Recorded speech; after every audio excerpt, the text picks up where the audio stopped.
Welcome to Smokin Bulls, a podcast about business, money, and lifestyle. Today we're going to be talking to Dr. Mikolaj Raszek about genome sequencing and what we can learn from unwrapping our DNA. I'm Tyler. I'm Dave. Let's get into it.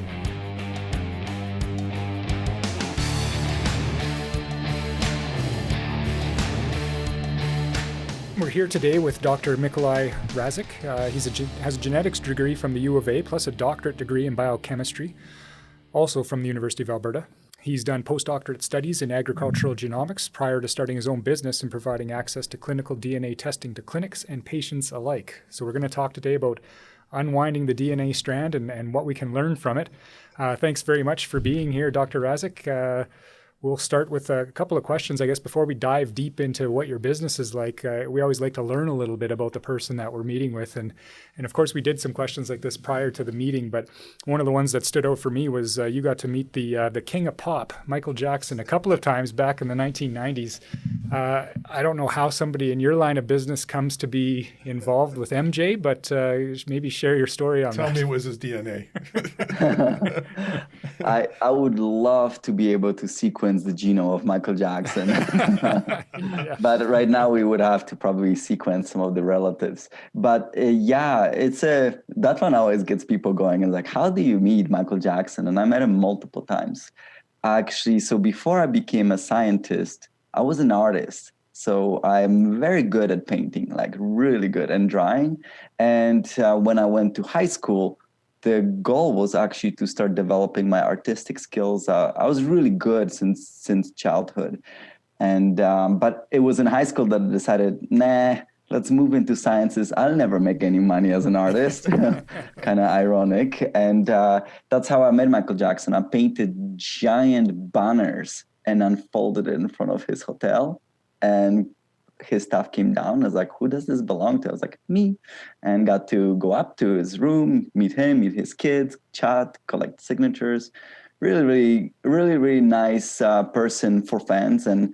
And since I did this trick a few times, the last time, for example, he allowed me for a few hours to go up and down from his room down to the street, grab fans. Because, in Europe, when he was traveling, there would be like throngs of people in front of his hotel, and they would bring gifts essentially. And he would collect those gifts. A lot of them were toys for kids, because fans knew that he would collect them, and then he goes to like local hospital and would give them away like Santa Claus. But there would also include artwork. And I remember I was telling him, like, if you could actually see the amazing art that some of the fans have for you. And he was collecting this. He actually told me his dream was to start a museum of some of the stuff that fans created out of just appreciation. And I was able to go down and pick the different people off the street with some of the amazing art and introduce them to Michael Jackson. They were very happy, obviously.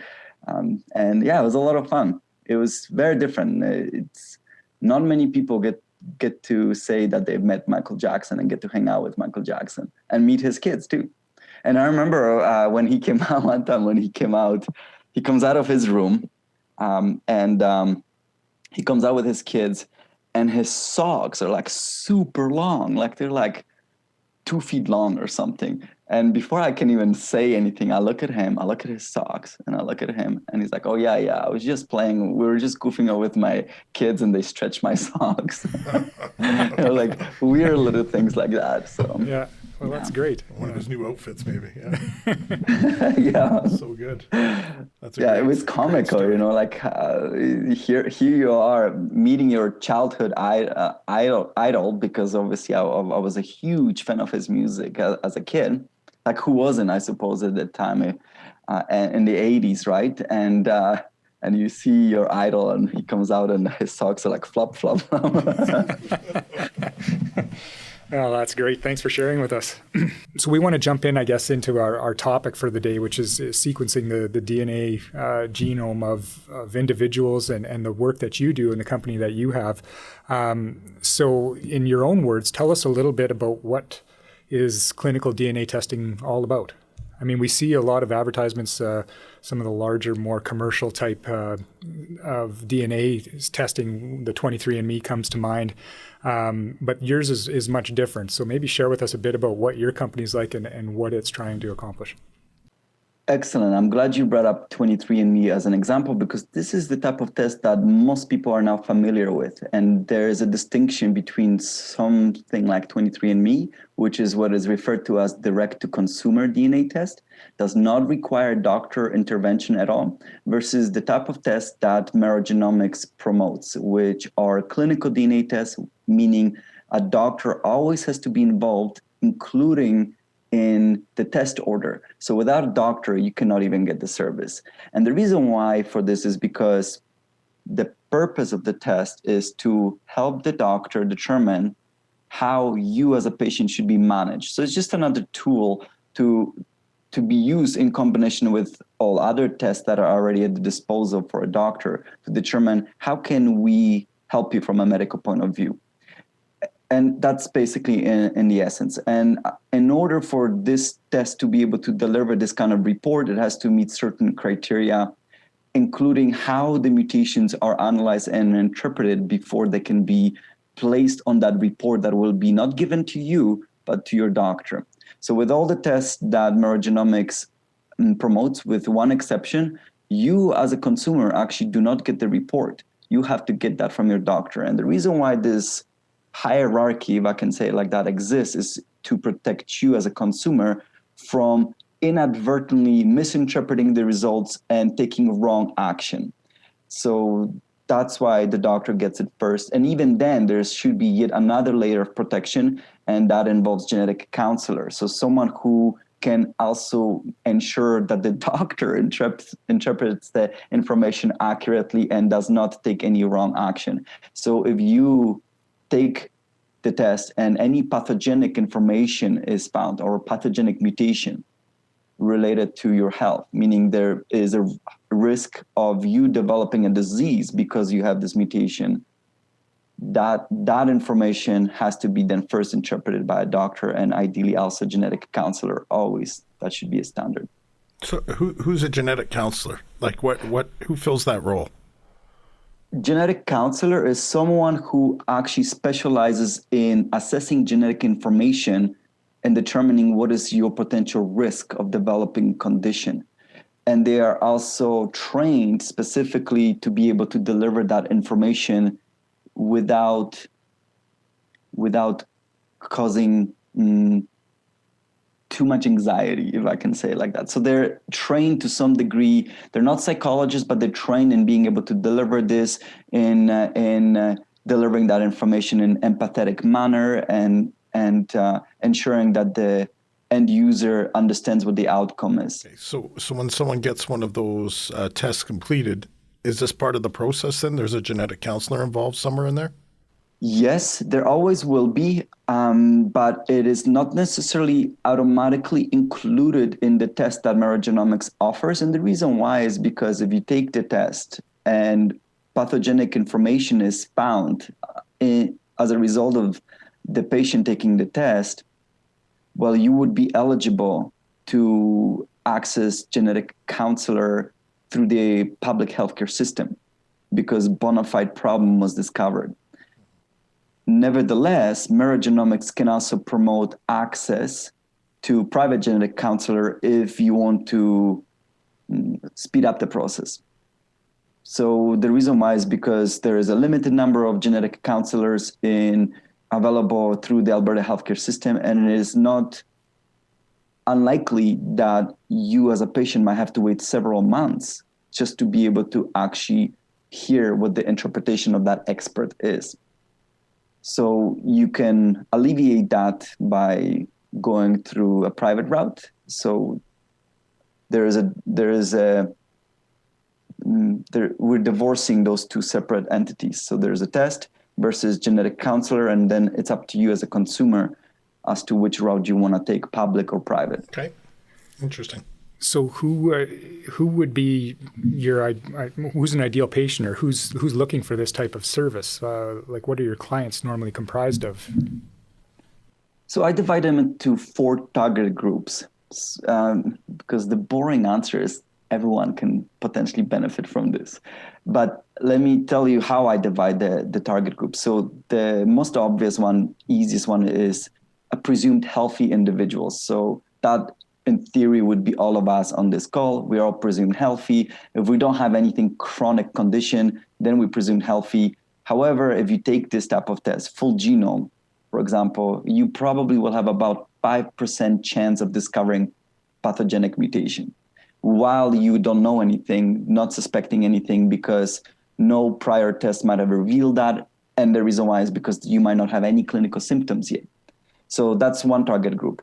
But now let's deviate from those who actually might need it, like right now, because you might not be in that 5% that might discover a genetic condition that you weren't aware of. So the second target group is people with cancer or family members that are afflicted by cancer. So you can screen yourself for genetic predisposition to cancer. And that's important to both cancer patients as well as family members, because for cancer patients, it might sometimes influence your treatment. And of course, for other family members, again, if you pre-symptomatic and you find out that you have a genetic predisposition to cancer, then you can start screening yourself in order to capture cancer development if it were to occur earlier rather than later, because that can have a dramatic or significant consequence to that individual's survival. And in that, remember, as I mentioned a moment ago, if you presumed healthy and you screen yourself, you have a 5% chance of discovering pathogenic mutations. Cancer predisposition is the number one discovery. Breast and ovarian cancer is the number one. And colon cancer is close second. It might be in third most common problem discovered. And colon cancer is very deadly. And most oftentimes it is discovered in late stages when it's quite deadly. And if you discover you have colon cancer in stage 1, your chances of survival increase dramatically. So you can actually see what value that can bring to a family. And so cancer is another target group. Next one would be people with undiagnosed conditions. This is where DNA sequencing in the medical world really got to stand out and shine. So this is not an uncommon issue where people have to go through what is called Diagnostic Odyssey, where the standard approaches that are currently available to us cannot actually diagnose what the problem with you is. And this is not a failure of our system and not a failure of doctors. This is because so many conditions, and a lot of people don't know this, but so many diseases or conditions have overlapping symptoms.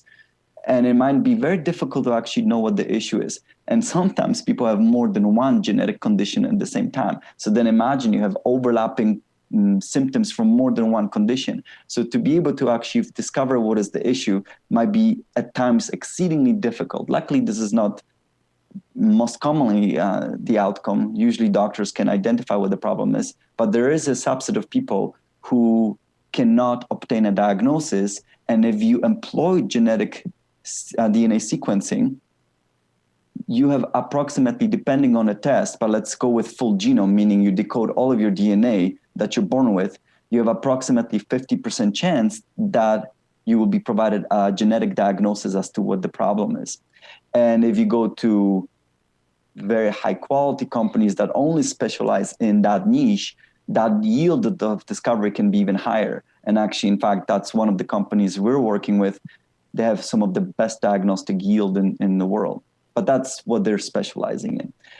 So that would be third. And the final fourth group I'll mention are pregnant women. You can use this technology to assess development of the fetus. So we're talking about, are there any chromosomal imbalances in the fetus? So to give an example, Down syndrome is one of the most common observed chromosomal imbalances. And you can use this technology to discover that information with very high accuracy and in the earliest stages of fetal development. But this technology is moving forward so rapidly that I'm even aware of a company that is already using the same approach to start diagnosing specific genetic conditions in the fetus while this is happening by taking just maternal blood. So very powerful technology. The one where it assesses chromosomal imbalances, it's called non-invasive prenatal test, and it is one of the fastest adopted molecular tests in history, because pregnant women all over the world really, really love that test because of its high accuracy and how early you can test it. Not that the current approaches are not accurate. They are also quite accurate, but the genetic testing approach has a far more reduced number of false positives, meaning you get a result that is positive, suggesting that there is a problem when there is actually no problem. And with all of these tests, you have to then confirm it. And to confirm that result, whether you do the DNA test or the standard blood marker test, the confirmation of a positive result is an invasive test. An invasive test carries a certain risk to pregnancy. Luckily, very small, but it's real. So you can see the potential allure of something like genetic testing, because you reduce that need of invasive tests dramatically. So those would be the target groups that I would mention. Besides that, I would also potentially add is medical doctors. And the reason why is because their target group, but not for testing themselves, but for adopting the testing in their clinics, so they can actually bring this to patients. Nice. Just jumping back to the second one, which was related to cancer. I know you and I have talked in the past about some of this, and a couple of things. You mentioned that it's a kind of almost a pre-screen for a cancer gene or things of that nature, a mutation. And then you started talking specifics. So that kind of was almost answering my question. So this can drill down the type of cancer, not just necessarily cancer as a whole. If you have a predisposition to cancer, you can kind of drill down the type of cancer with a DNA test? Yes, you can, but not always. And the reason why is because thanks to sequencing, and by the way, DNA sequencing has absolutely revolutionized cancer and cancer medicine, cancer-related medicine, or treatment of cancer. It just changed that world completely in the last decade. And one thing that was discovered that cancer is driven by specific mutations, and these mutations, you can find similar genes affected in many different types of cancer. Sometimes specific gene is only seen in one type of cancer, but sometimes genes are seen throughout a variety of different cancers. So yes, you can discover specific cancers predisposition if you screen yourself, but not necessarily always. And does that answer that question appropriately? No, it does. I think that's what I was kind of leaning on, is how you can determine that. That was a great answer for that. And just tying one more question to this was, once again, around a previous discussion we had. I think you said that there was a way to, if someone had cancer already, diagnosed with cancer, they had a biopsy, you could have the biopsy DNA'd, and then they could perhaps match up because the DNA of a cancer biopsy is going to be different than the body, I think is what you said, because that's the mutation. Then you take that mutation and try and match it up to other scenarios from people in the world and how the treatment might have been applied to that specific mutation. So you can find data throughout the world on the effectiveness of the treatment. The effectiveness of the treatment based on that type of mutation. So you can really go to the spot where somebody else might have had that exact kind of mutation and find out what was the most effective means to helping that individual. So that's a different type of DNA test, is it not? Yes, and I can't believe you remember all of this with such a high accuracy when we probably talked about this more than a year ago. I do listen sometimes. You must just be good at presenting it or something, Mikolaj. That's what it is. Like, wow. But you got it correct. So cancer is your genome that has been mutated. So it's almost like a different person at that point. So what you need to do is you look at the cancer genome, and by looking at what specifically was mutated in your cancer tissue, you can actually align those mutations with specific treatments. And these are called targeted therapies. So this is slightly different from your standard approaches, which would use chemotherapy, which is very broad attack on fast dividing cells, which is why sometimes when you treat cancer, you will see side effects such as hair loss, because your hair follicles are some of those fast dividing cells, and those are what we're attacking with chemotherapies. These are targeted therapies because the treatment, the medication, takes advantage of what specific mutation is present, what gene was affected, and therefore what specific biological pathway was affected. We can take advantage of that and go and target those cancer cells specifically. So that indeed does exist. Typically in medicine right now, this approach is used as a last resort, typically, not everywhere. There's centers that around the world that will sequence cancer tissue right away and take all of that information into account as to how a patient should be treated. But it's very expensive, which is why it's still not adopted worldwide everywhere, while many clinical trials have already been have taken place showing how these targeted therapies work. Well, they're all approved medications. We're talking about well over 100 different targeted therapies that have been already approved for use by FDA in the United States by taking advantage of cancer sequence. But expensive process, and the reason why it's expensive, because when we're talking about you decoding your full genome you're born with, that genome that you're born with, that you inherited from your mom and dad, well, that same genome is present in every single cell of your body. Of course, it will mutate to some degree. Different cells in your body will mutate because, for example, UV exposure and so on. And as you accumulate these mutations, that's how you can eventually increase the risk of cancer development. And that's how you indeed develop cancer. And hence, if you're born with predisposition to cancer, you just speed up that process naturally because you already have certain limitation that you're born with that increases the likelihood of you developing cancer. But you have the same genome, same DNA in all of your cells. Now, when you have a cancer, and that's now think of like a different person and its own individual genome, you need to be able to extract that tissue from the sea of your normal, healthy, or normal genomes. And therefore, you need to increase the magnifying power to be able to accurately identify those cancer-specific mutations in comparison to the mutations you're actually born with. And in order to increase that magnification power, you just need to enhance the technology, if you will, if I can phrase it like that, and that just costs more money. So if you only have to invest a few $1,000s to decode your genome, including the clinical interpretation, then you need to multiply that several fold in order to do the same thing for your cancer tissue. And a very high quality investigation centers for that, they will do both in order to know precisely which mutations you were born with versus which mutations are found in cancer. And sometimes that's important because if you have a cancer predisposition, that can actually select targeted treatment for your cancer as well.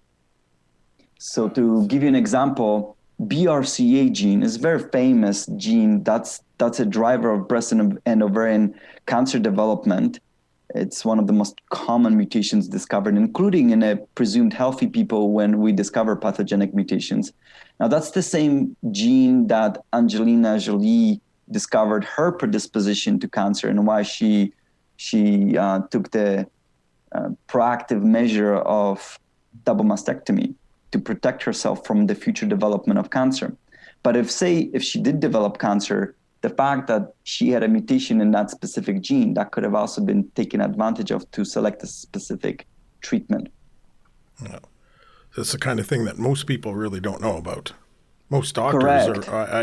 I'm not sure they talk about it to their patients as an option. I mean, I guess we're so used to in Canada the system and you go with what the system is, and most people don't want to pay or be out of pocket for any extra money. And I get that, but I think there's a lot of people who would take that opportunity maybe to do some DNA work just to get a handle on their situation for sure. I know Tyler's got another question. I think we could probably talk this one quite long just on this one specific piece here. So, yeah. And especially since neurogenomics probably provides access to arguably one of the best cancer predisposition tests available in the world.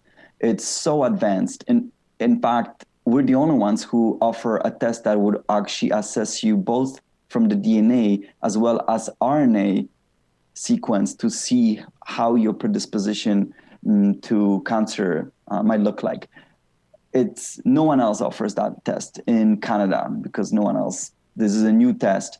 And also if you discover a mutation in one family member, that same company will then test your entire family for that same mutation for free within a specific timeline, but entire family. Extremely powerful. And the reason why they do that and they offer that service is precisely to protect the individuals. Because if you discover one, obviously we all related in a family to a degree, 50%, 25%, and so on. You always have it, your degree of relations. And therefore, many family members could also have the same mutation. So you can see the benefit of such screening, advanced screening.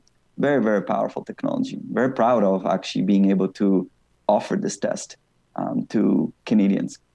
And in fact, the first time this test was used in Canada was through Neurogenomics. Great. So how long ago was that? I mean, my question would be, why now, or why are we talking to you now? I mean, it feels like we should have known about these things the second they were available. How long has Neurogenomics been around? How long have you been, clinically testing DNA? How long has that been available to a consumer, I guess, our ability to go in and pay and have this type of testing done? For cancer specifically, the very first example of commercial clinical use of this technology is in fact from the company whose test I'm offering right now or distributing in Alberta. So they have the longest history of this as well. And that was approximately probably around 2010 or so. So this technology is simply not that old yet. And that's the reason why there's this gap. All doctors know pretty much about medical DNA testing, but almost no doctors have been trained in its utility, and therefore there's that gap. So doctors normally have to relegate to their patients to the standard channels, which is to simply send a referral to someone like genetic counselor for assessment and so on, which is totally great. The only problem with that is that in order to meet the qualifying criteria for free publicly available testing, it sometimes will eliminate many people who should have the test and will not get the test because they don't meet the criteria. And we know that because such individuals have been sequenced, and we know that we still discover these mutations in people who don't actually meet the criteria for testing. So the technology has been available for a while. We just haven't currently disconnected yet because only as of last few years does this information is available through educational curricula in medical schools. So doctors still have to catch up. New doctors are coming out who are aware of it and are going to be the early adopters and so on. But there has to be a passage of time where you go from the process of discovery, the technology has been validated, and before it enters mass use. And at the moment, I am trying to fill in that gap, be in between. At the same time, I can tell you that I'm absolutely certain that this will become standard to a point where every newborn will be sequenced upon birth. Eventually, I totally believe that. The moment you're born, boom, we're going to sequence your full genome because it's going to lead to very powerful proactive use of medicine. And I know that Sick Kids Hospital is already calling for that, for adoption of such an approach as a standard in Canada. So same thing. One day you will see you're going to be able to go to a doctor, and if you want to have your genome sequence because of your family history, boom, no problem. Here you go. That will be a standard one day. It's just right now we're just going through that process where we're becoming familiar with this technology. So we do have centers of excellence in Canada that offer this to patients. It's just not frequent.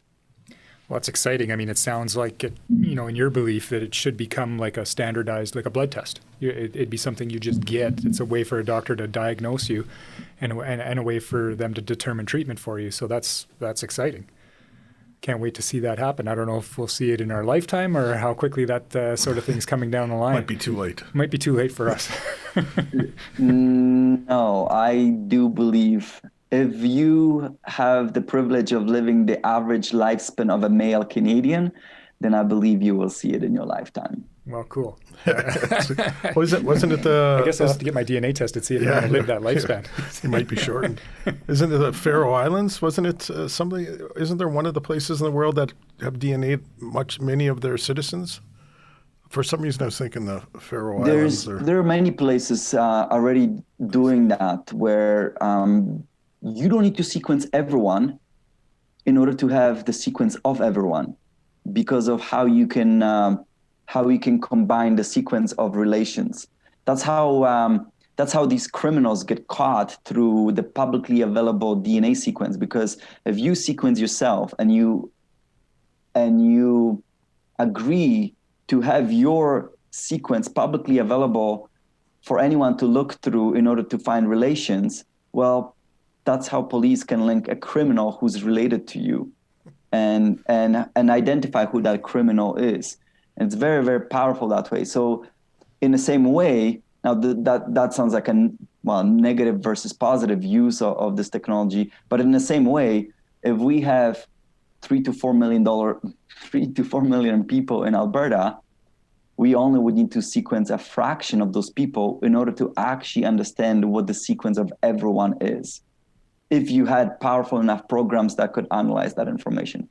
Nevertheless, I do believe that eventually the cost and the utility, the cost will be so low and the utility will be so high that we'll simply sequence everyone.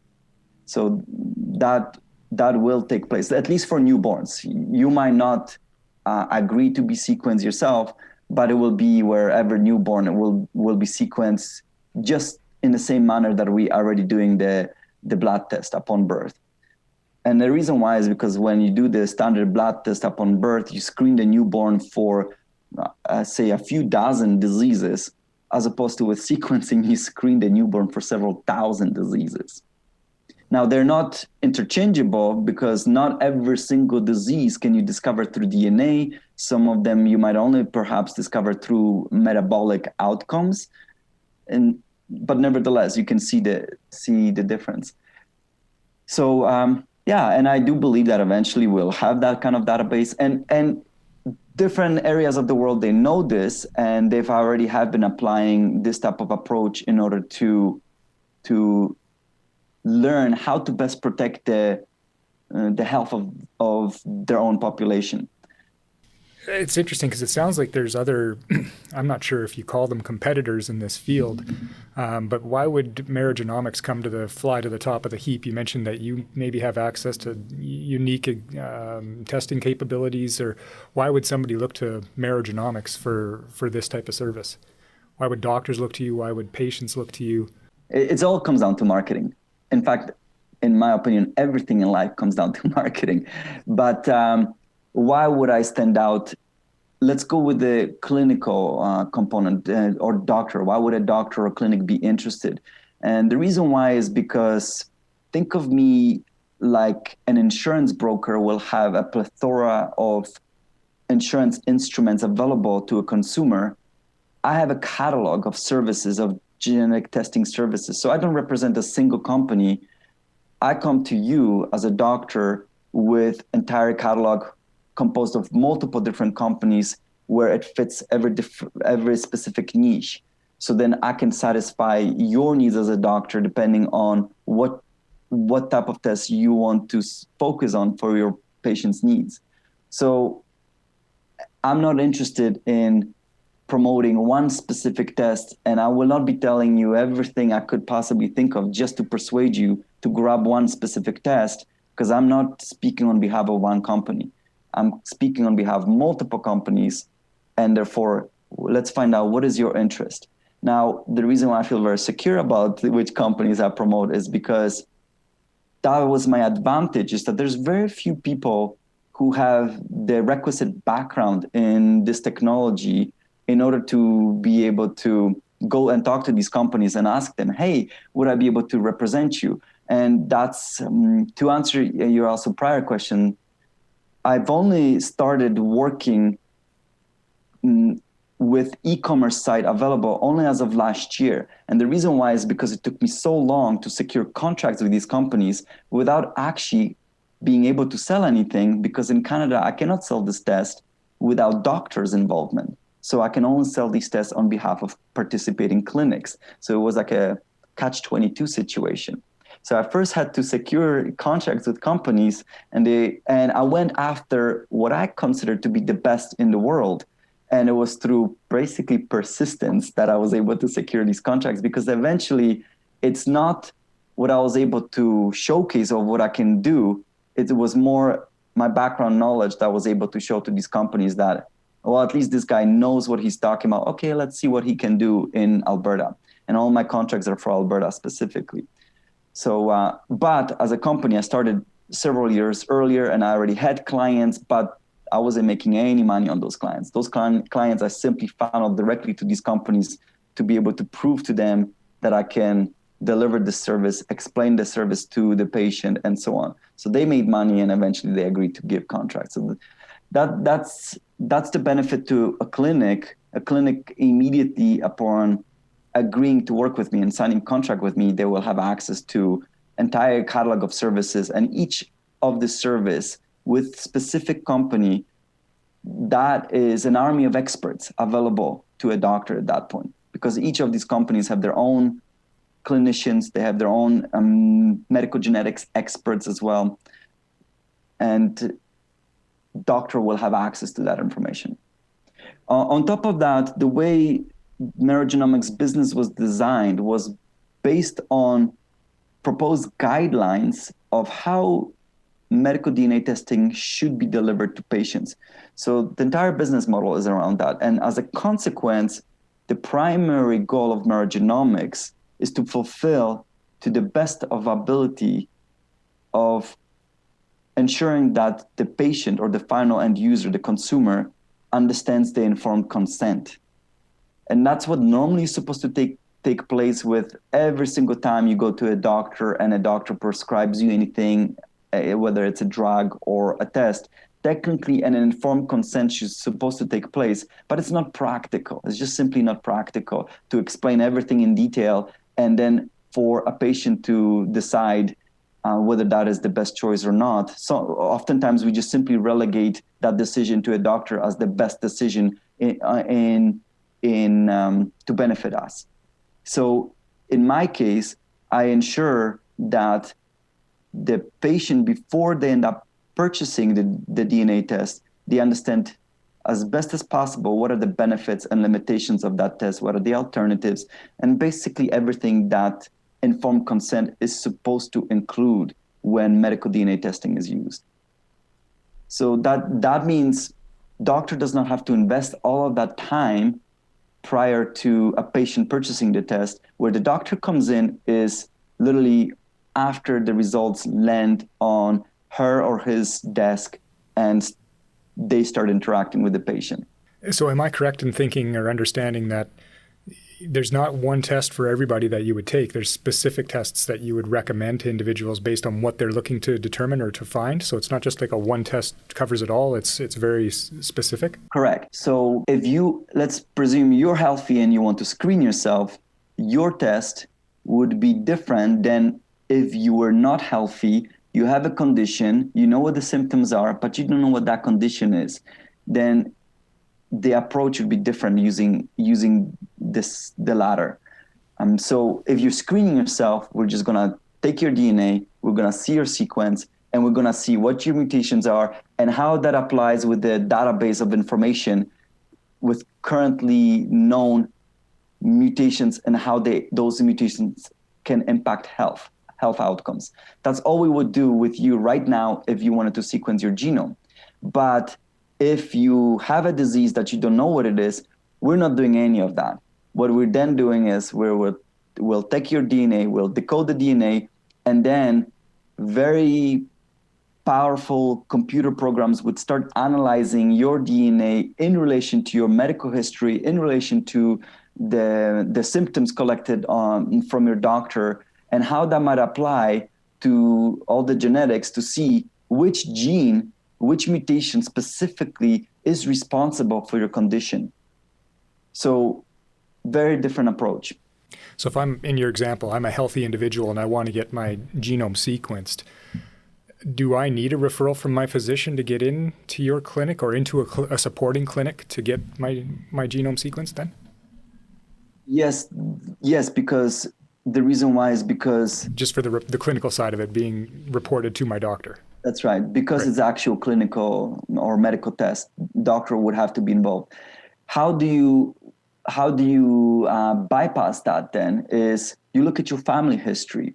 And the reality is that for probably nearly all of us, we do have family history that could suggest that there's a genetic predisposition, because almost all of us will have family history of someone dying of heart attacks, and heart attacks is something that can be caused due to environmental causes, something like your diet, what did you do with your life, but it also could be genetic, and there's no way really to find out. So if you do have a family history that supports potential need for genetic screening, you could use that in order to ask your doctor, hey, can I get this full genome sequence? I want to find out, do I have a genetic predisposition or not? And there are certain red flags. So the younger the people are dying in your family as a consequence of something like cancer or heart attack or stroke, etc., the greater the likelihood that there might be a genetic predisposition hidden in that family. So you can divide the results into two categories. You can divide the results into conditions or diseases for which at least we have some intervention available to you. And to me, that's like a no-brainer. If you could actually get that information and discover you have some issue and there's intervention available for you, then obviously that would be extremely valuable. But you can also learn about conditions for which there is no intervention available. They're untreatable. And some examples of that is something like Huntington's, Parkinson's, Alzheimer's. And also these are very late onset as well. And that's not necessarily information that everyone would want to discover. So of course I sequenced my genome, and I remember when I was going to my doctor to find out what is in my genome, I remember I was scared because I agreed to find out everything and I was nervous. What if I found out today, on this day, that I actually have a Huntington's predisposition? Obviously, instantly your life changes, right? But to me personally, that still would be valuable information for a couple reasons. Number one, you need to then think about who's going to take care of you in the future? Who's going to be your personal directive? Who's going to take care of your estate and your health once you're no longer capable of making decisions for yourself? And number two, and that was especially alluring for me, okay, let's pretend I did find out I have this untreatable disease. Then at least I can look for clinical trials right now and see if I'm eligible for any clinical trial to maybe help alleviate the problem. If you presumed healthy, you don't have any symptoms, why on earth would you be looking for a clinical trial of any kind, right? But if you find out you have no symptoms, but you have a genetic predisposition, well, then that's a different story. Interesting. And that kind of leads us in a little bit to how you prepare if you've got a potential predisposition for one of these untreatable diseases. We've talked to you before about critical illness insurance as a way to help prepare for those situations. So you made some great points about, having your personal directive in order, who's going to look after you, who's going to make decisions on your behalf if you're unable to. As you know, Dave and I work in the wealth planning business.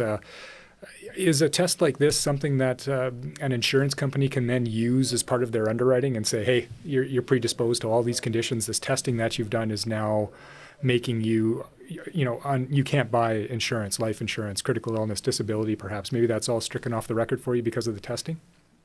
I'm so glad you brought this up, actually. In 2017, Canada passed a law which basically mandates that no one is allowed to look at your genetic information in order to refuse you goods or services. And that includes insurance companies, which is why insurance companies were fighting this law, because they're worried that that's exactly what might happen, is that consumers will look at their genetics, see what they're predisposed to, and take out insurance against those diseases. I personally think that's actually fantastic. Now insurance companies are worried because that means we'll have to pay out money and so on, and that will impact the end consumer, end user as well by having the need of increasing the premiums. I think that's great, because if we spread the cost of protecting certain individuals from facing the consequences of disease by making sure they can manage their life by having appropriate income coming in from insurance, well, that cost will be distributed across all Canadians, and that impact will be almost not recognizable, because that means your premium will increase by a certain number of dollars, while we will protect the most vulnerable members of our society, who obviously was not their fault that they were born with certain genetics. So if you decode your DNA sequence, no insurance company cannot look at that information at all and refuse you a service. So it's completely off the table. You can do whatever you want. And I'm also glad you brought up critical illness insurance, because to me personally, based on, obviously I'm in my genetics world and I understand there's predisposition and so on, how can you really protect yourself from that? There's very few pathways available to you. Of course, there's screening to catch the condition and so on, but critical illness insurance, as far as I understand, and this is not my world, this is your world, but as far as I understand, is one of the best insurances a person can get. And if I'm not mistaken, it's probably the most likely insurance you will ever use. And what I love, especially about Canada, thank you, Canada, is that correct me if I'm wrong, you can actually purchase that insurance, pay extra premium, and if you don't ever use it, you get all your money back. So it's like putting money in a bank while protecting yourself potentially from an outcome of a disease. So then you're financially protected. Amazing. The hierarchy of protection from your bad genetics is, number one, exercise. Number two, follow a healthy diet. But we all know that. It's just the question is how many of us actually do this. Then I would say get critical illness insurance. Then I would say decode your DNA. And this is my honest hierarchy of protection. And I want to sell you DNA sequence. I really obviously want to, because I think it will benefit you. But I would say if you had to choose between DNA sequence or critical illness insurance, I'm going to tell you go for critical illness insurance, because that's how powerful that instrument is and how it can save you. And I'll give you an example. Let's say you have I'm sure you guys have critical illness insurance. And let's say you have cancer and you survive the first 30 days, you get your payout. Well, remember we were talking about that for you to sequence your cancer genome is very expensive because you need to increase the power of analysis. Well, most people will not usually be able to afford that because it can cost upwards of more than $10,000 at the moment. Then who's going to be like, oh yeah, let's do it? Yeah, because people are not necessarily yet familiar with this technology. They're not sure if this is the right way to do it. Doctors often will tell you don't do it because they might not be familiar with this technology. But what if you got a massive payout from a critical illness insurance, and then suddenly you do have funds to be able to use this powerful technology to potentially save your life? Yeah, it's a great idea. I never really thought of that, a way to determine what the best treatment's going to be for you and using part of the funds from your critical illness payout to help support that cost. Yeah, that's a great idea. You briefly touched on cost there, and you're talking about, in that example, figuring out the genome of a particular illness. If we were just going to step back a bit and go into a situation where I got a referral from my doctor and I'm just a healthy guy, and I want to get my genome sequenced, what kind of cost might an individual be looking at to do something like that? Don't forget my cut. So obviously, I'll quote you the prices that are available through Genomics. So the clinical full genome sequence that we would offer to you is $4,100. That also includes, of course, there's the cost to the actual test. There's a certain cost to Genomics and a certain cost to the clinic themselves. So clinics that adopt this approach, that's also potential income stream to them as well.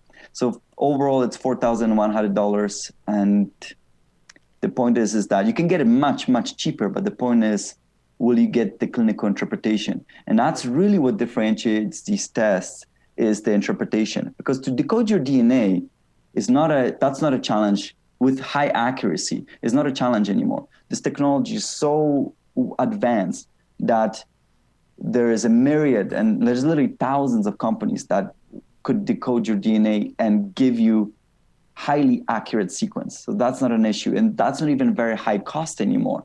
To decode all of your DNA would very likely be now under $1,000 overall, all of your DNA, if your full genome, which is a huge amount of information, because remember, your genome is like a computer program code that runs you, literally.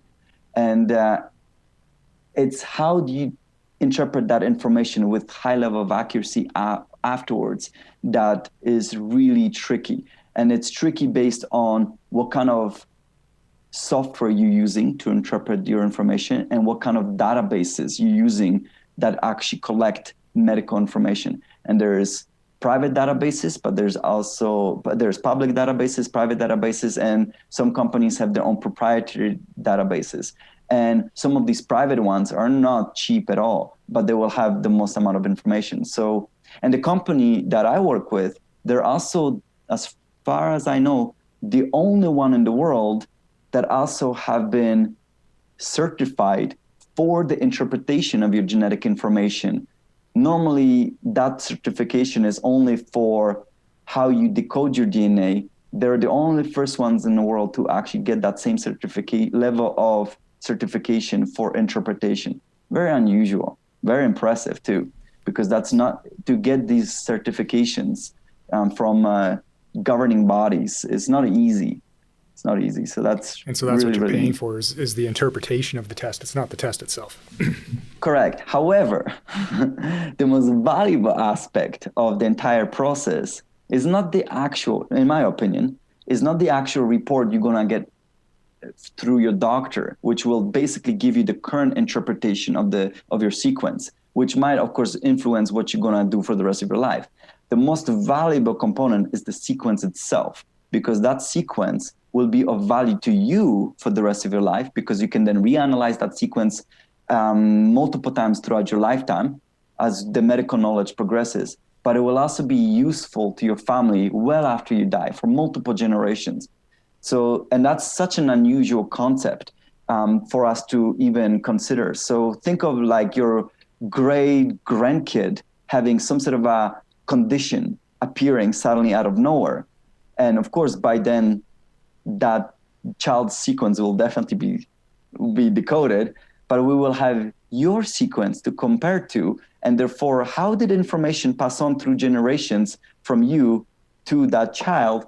And because you've never had that condition and you remained healthy for the rest of your life, we know that all your mutations that are still present in that child, we can just simply remove them.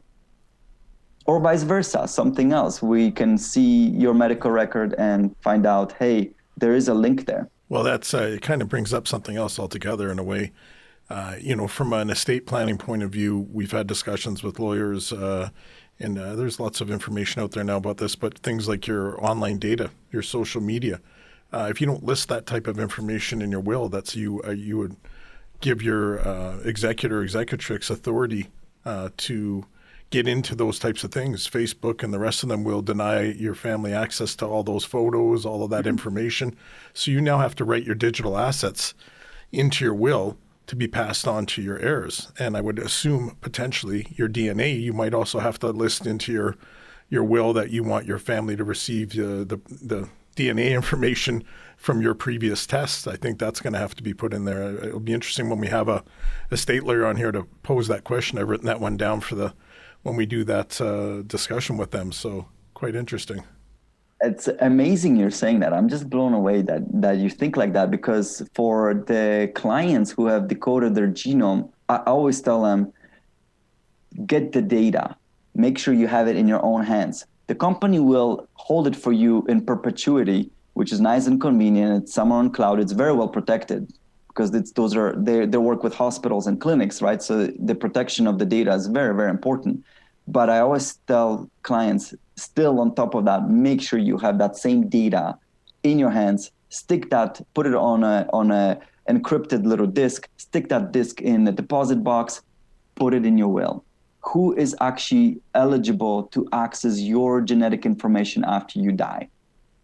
I'm going to jump back on another thing too. We talked a bit about critical illness, and one of the, our specialty is dealing with business owners, corporations, and in this situation when they're purchasing critical illness, you might be aware of this, but we look at the concept of getting their premiums back by adding that onto a critical illness policy.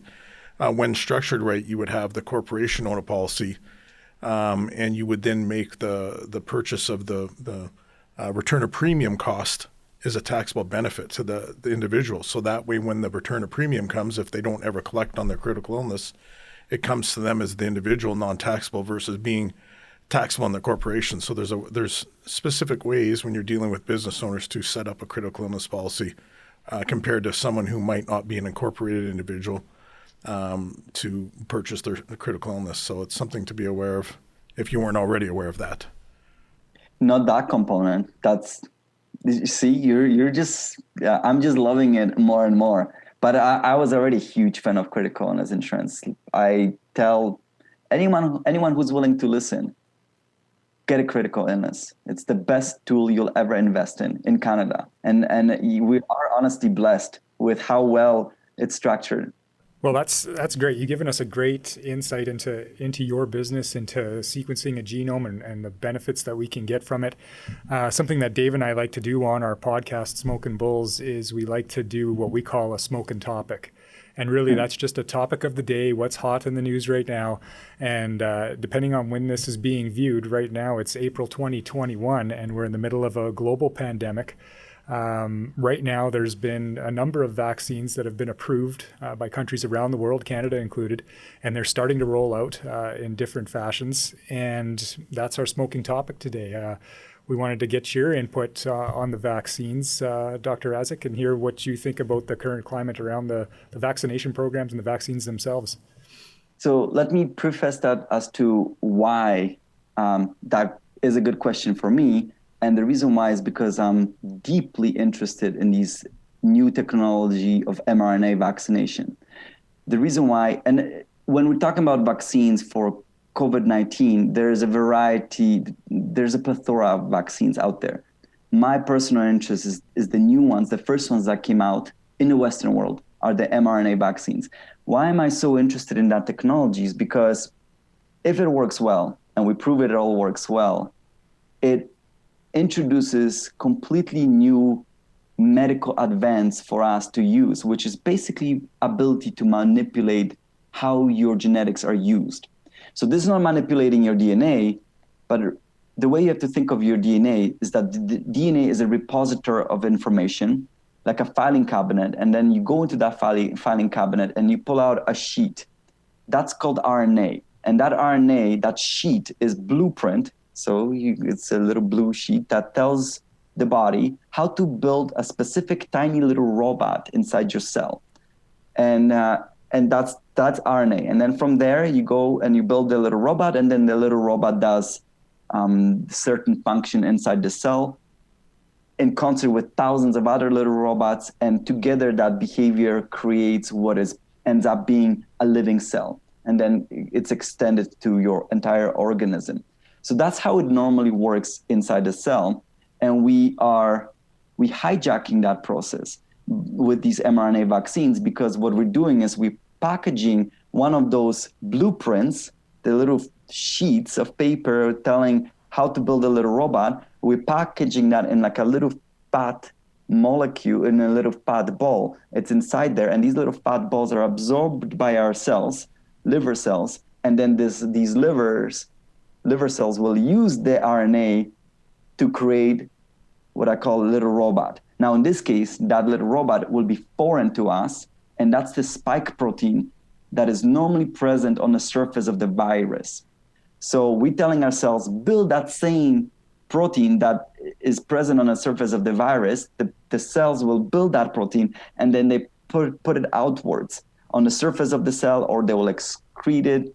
And that's when your immune system is triggered, because it's seeing, oh, this is foreign. This is not normal. So basically, when you take the vaccine for a transient period of time, you fool certain number of your cells to look kind of like a virus on its surface, just with that one particular protein. It's called spike protein. That's how we activate our immune system, so that eventually when the actual virus enters your system, we already have immune system to recognize that spike protein, because we trained our system for that. So why is this of interest to me is because we could do that with any genetic information.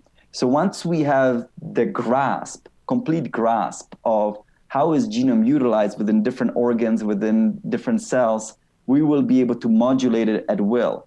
And in theory, sky's the limit as to what we'll be able to do with that. So an example that I like to provide that really gets people going and thinking, imagine if we were able to do that, mimic what we're doing with vaccines, but instead of having information for spike protein, we have number of different information that together, if it's injected in your body, it tells your body what to do. And as a consequence, we're reversing aging, or we're slowing down aging. You see my point, what I'm trying to get here, as to how we can now potentially increase advance of medicine with this technology. So that's why I'm very much interested in this. And therefore, I study whatever information I can find about this technology and the outcomes of these vaccines, good or bad. The good news is, at least from the scientific literature that I have seen so far, there's very little. That's one of the arguments that people use against these vaccines. But everything that's coming out so far, it makes these vaccines look amazing. So now, when these vaccines were approved for emergency use, what we knew at the time of approval is that they were approved only to guarantee that if you get infected, it will reduce your likelihood of experiencing those extreme COVID-19 symptoms, which put you in danger at that point. If you experience those extreme symptoms, your life is potentially at risk. And that's what these vaccines were approved for. At the time when they were approved, there was simply not enough data to know, for example, if they actually prevent infection in the first place. There just simply wasn't enough data. Now that we vaccinated millions of people with these vaccines, we know that, yes, indeed, they do reduce the symptoms of infection if you do catch the virus. And now we also know, for example, that they do reduce infection as well. So they actually do stop infection. So that's really good. What I'm still really looking for, what I'm of interest, is specifically of interest to me, is what happens inside. That part I still want to see. So that's what I'm looking for. That's what I want to find out, scientific information. When we produce these virus proteins and we put them out there inside our body to trigger our immune system, what are the molecular consequences of that? What happens genetically inside those cells that produce these spike proteins? How do we affect genetic use, or how the DNA is used inside those cells? I'd love to know that. And I'm sure these studies will come out, because this is really, really hot topic of investigation. And it will very soon. It's just that, science takes a long time. You don't publish something overnight. It usually takes months of work. Yeah, and I know that some people are concerned about the speed at which these vaccines were approved and released. I've read a number of articles, and it's made me feel comfortable and confident in how quickly they've come out. Maybe you could touch on why these vaccines for COVID-19 were developed so quickly versus vaccines of the past. Here's my understanding. Obviously, number one is we pumped tons of money, which means we created an army of scientists to be able to investigate this. And therefore, you can speed up the process that way, because if you can do 30 experiments in parallel as opposed to doing them one after the other, you automatically will speed up the process. But the other reason why the process was faster is because normally when a test drug is approved, it has to go through insanely rigorous process for safety reasons. So it's not just that the test is safe itself. You also have to prove that every single chemical component you purchased everywhere from anyone is also safe, and you have to prove it. So that also takes a lot of resources and time. And if I'm not mistaken, and I could be mistaken, is that this emergency approval allowed to negate that need of proving that every single component you've purchased was indeed safe by you needing to prove that internally in-house. So instead, we're just taking the company proof that they were able to deliver, and you don't need to duplicate that proof. So that also would reduce the certain amount of time. That's at least my understanding as to what is referred to as why it's an emergency use. Because first is let's develop it, let's make sure it's safe, let's make sure it's working well, we can put it out, and then afterwards we will start investigating that all the components used when purchased from whatever suppliers, that their records, that they're showing us, their proof is indeed accurate. And the reason why is because we need a trade-off. You either want the result fast at the potential risk of safety, or we will be ultra safe and put it out way, way later. And where is that trade-off? And the only way we can rely for protection is either vaccination or natural herd immunity. And they're working in concert. Obviously, people are still being infected. Herd immunity is still growing, but now we're increasing how rapidly we're reaching that level of herd immunity through the vaccination process. Yeah, and I'd heard those comments or the points that you made, and I'm certainly not a vaccination expert, but just in my readings, I understand the reason that the vaccine was quickly came to market as well was that they had a willing and ready population to test on, which is sometimes difficult, I guess, when you're developing a vaccine, to find a group of people that are willing to be tested. And then to put those people out into the community and be exposed to the virus that they're trying to vaccine against.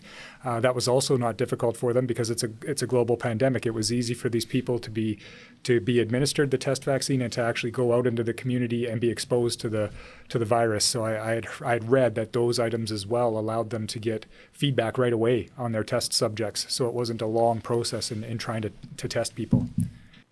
That's true. Good point, because when the vaccines were approved, they've done studies on thousands of people. So both Moderna and Pfizer, there were somewhere around between 20 to 30,000 people being tested each in both the placebo and vaccination arm in total. So, and the reason why they were able to accumulate these large numbers of people is what you mentioned, and they did it in multiple geographical areas at the same time. Maybe, I think just because it's timely and we're talking about vaccines, maybe just comment to the efficacy rates for some of the drugs. I know just in general talk amongst people that you have discussions with every day, you hear people comment on the fact that they're going to wait it out until they get, the drug they consider to be, or the vaccine they consider to have the highest efficacy rate, but yet any coverage at this point is better than waiting out for for a higher rate, efficacy rate, I guess. What's your thoughts on that, or do you see that as an issue or a concern? Well, I also don't think people's fear of vaccines should ever be discredited either, whether it's legitimate or not.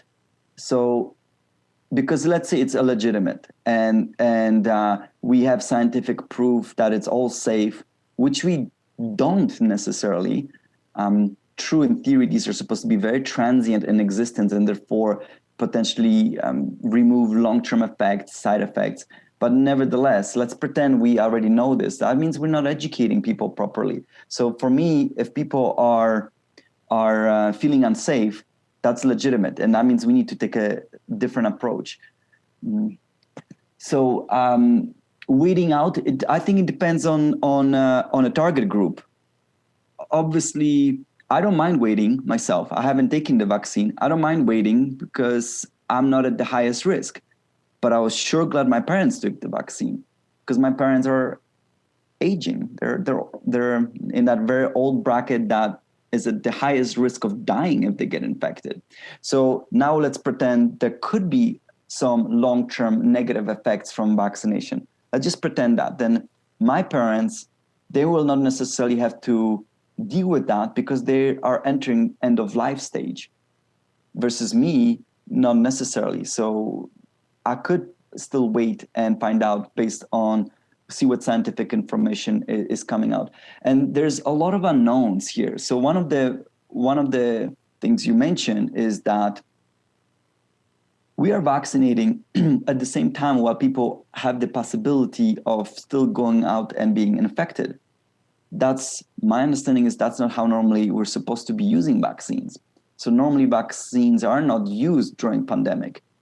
The vaccines are used prophylactically to prevent a pandemic, not during a pandemic. So what the consequences of that might be, that might not be known. So, and then one possible consequence is that because you are still infected while you're vaccinating, if the vaccine does not kill the virus effectively right away, you run the risk of being able for the virus to mutate itself to a new and more dangerous forms.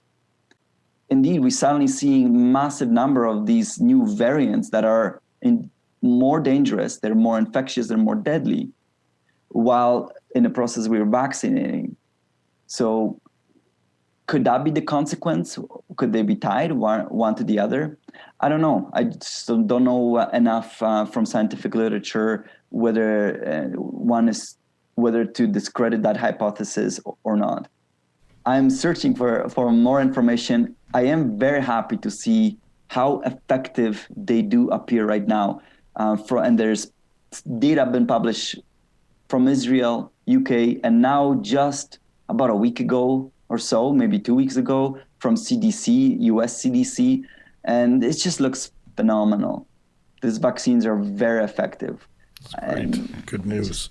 Yeah, really good news for sure. Yeah, so now let's just hope there's no long-term side effects that we need to worry about. And no kidding. One thing for sure is it's almost unheard of to die from vaccine, or at least the way we're collecting information. Some people might argue that, but it seems very unlikely to ever die from vaccine. But if you do get infected with this virus, depending on your morbidity or basically your age is the biggest risk factor, you can easily die from the infection. Right. So whichever one's most risky. I mean, that's right. Which would you prefer to expose yourself to? Yeah. But there's other options. Apart from vaccination, we could do mass screening constantly. So that's another option. And I think both should be available in order to accommodate the people who do not want to be vaccinated for whatever their personal reasons are, which should not be discredited to me personally, because it's just not necessarily would be right to start dividing our society into those who are now eligible to participate in one activity versus not, based on the fact that they are afraid of something. And they need other alternatives. And another alternative is to be able to have instead of you showing a vaccination passport, and by the way, if you get vaccinated, that doesn't guarantee you are protected from infection. It does have a very high likelihood of protecting you, but that doesn't necessarily mean it will protect you. And even in some rare circumstances, it can even increase your likelihood of being infected, although under very rare circumstances. So like vaccine is just not like a one shot and you're done. So being able to test yourself, whether you're infected or not, would be another option.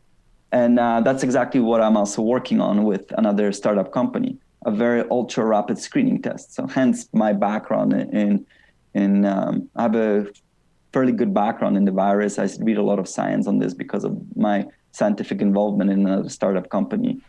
Okay, well, that's kind of, I think, the bulk of our questions for you, Dr. Raszek. Thank you very much for joining us today. Yeah, thank you. It was an amazing pleasure for me. Obviously, whenever I get to talk about DNA testing, I love it. So thank you for that opportunity.